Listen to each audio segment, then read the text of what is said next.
Hello everybody, it's Carl here from Comic Culture and the Game Store in Lincoln in England, and today we're going to have a look at what's in the box for Thunder in the Ozarks.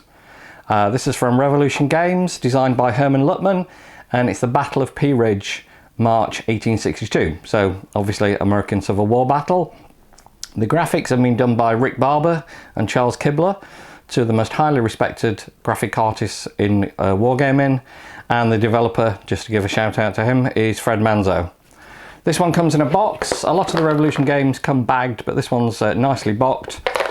Fairly slim box, but attractive for it. Nice on the front, nice picture of the map on the back, some of the counters, bit of a description. It's regiment scale, 150 yard hexes, 30-minute turns. It says 4 to 10 hours, so that seems reasonable.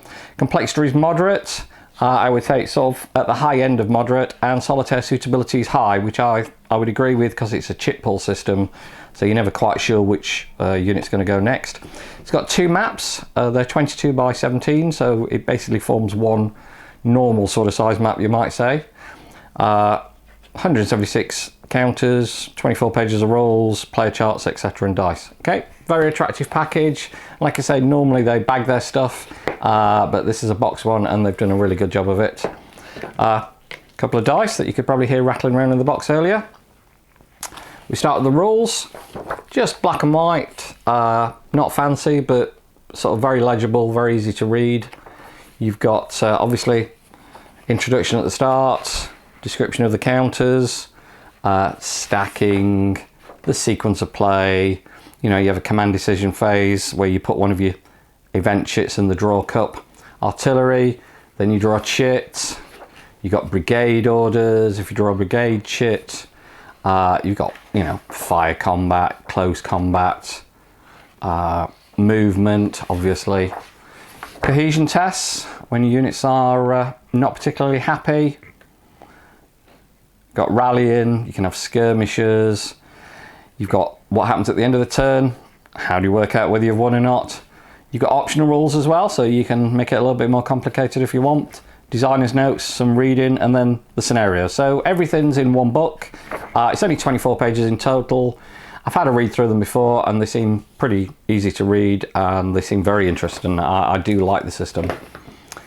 You've got a couple of these cards. You've got one for the Union, and I'll dig out the one for the Confederates as well, so you can see them both at the same time. These are black and white. You've got descriptions of the events.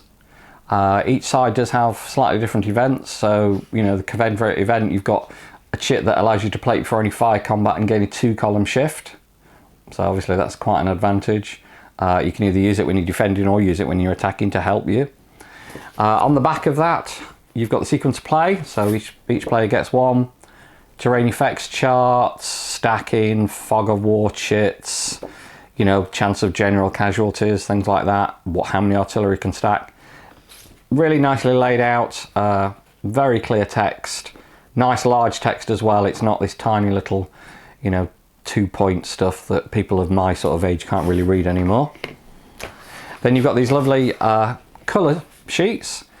You've got the combat results table on one side. These are identical. Combat results table on one side with all the shifts, the weapon ranges. On the other side, you've got fire combat cohesion test table. So what happens, you know, when you get shot at, and the same for close combat. You've got the terrain key. Now the map is quite complicated. You know, there's a lot of trees in it. There's a lot of elevations in it. There's 11 different contour levels. You've got light woods, you've got heavy woods, you've got buildings, you've got lanes, you've got main roads, creeks, slopes up, slopes down, steep slopes. Description of what the counters mean, you know, strength points, cohesion rating, and you've got your weapon type determined by your colour. The various different chits that you can get. Then you've got turn marker, okay, where you put your turns. So can start on 11:30 in the morning on March the 7th, finishes at 11:30 in the morning on March the 8th, depending on the scenario. Obviously there are one-day scenarios, but some of them can run on. Victory point track to put your broken units on. On the back of that is a picture of the front of the box again, and that's used in the bagged version. So you get an attractive looking game. It's not just, you know, a load of stuff stuck in a bag. That's on the front so that you can see it. You've got the counters. Now these are really nice. I mean, they're a good size. You can see compared to my thumb. They're big, they're clear, they're attractive, nicely done. Charles Kibbley, you wouldn't expect any worse from him. I'm getting of an age where I can't really play with tiny little counters that need, you know, a microscope to be able to see, and these are really nice and clear. On the back, it's pretty obvious when something's been flipped, so it's taken damage.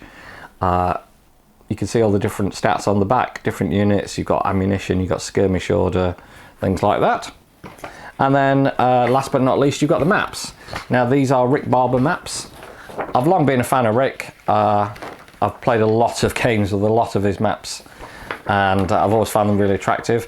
I think P Ridge is probably a difficult one to do because it's very hilly and very woody. So you're always going to get a map that's fairly difficult to read. Especially when you start slapping counters all over it. So, but I think the color coding works really well. I think really logically, once you start playing it, you shouldn't have too much difficulty working out which units are higher, which units are lower. The only thing I think you might have a bit of difficulty with is the line of sight, and I've never liked line of sight rules. What I'd like is something that just I press a button and it says, right, have I got line of sight between these two? Great. But it's one of those things that you need to learn to do if you're going to be a general, and even if you're just going to be a wargamer, you need to be able to read maps. You need to be able to work out where to put your units. You've got the cornfields here, you've got Leetown there, more cornfields over there, so you've got a bit more open area in this one. Round Top, famous name, certainly in a different battle, but this is P Ridge, so not the one that you might be thinking of.